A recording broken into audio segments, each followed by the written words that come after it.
Revelation 760.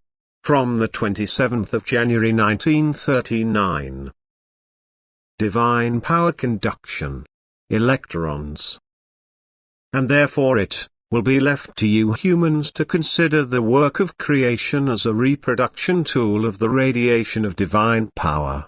In the plan of creation, this power can only be sent out into the universe via endlessly many small living beings, so that man may participate in this power to the highest degree and as clarified beings, even in the power from God, and unite again with the elemental power.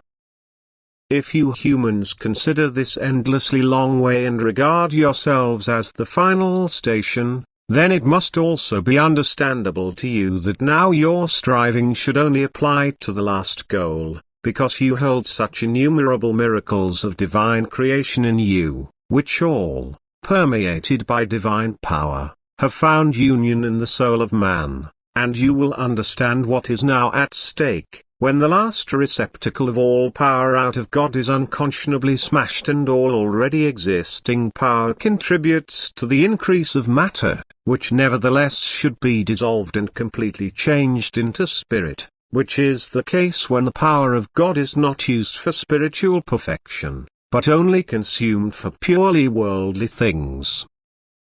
You truly have this power flowing out of God in great abundance and do not know which abilities are yours through this, if you want to use the power in the right sense.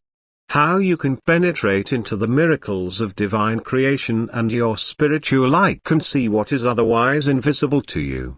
How you could only always convince yourselves of the love, wisdom and omnipotence of God, if it would be your serious will to already reach the perfection possible for you here on earth.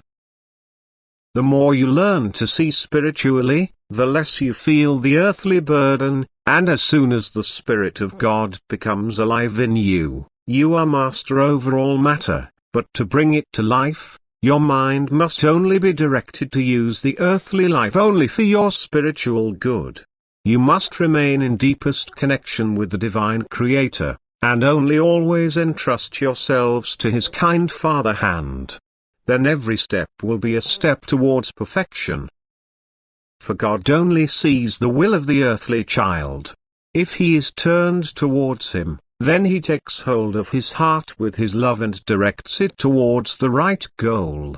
He who always sends the prayer to the Father from the bottom of his heart, "I will serve you in time and eternity." His will also grasps the power that comes to him, and this pulls him upwards.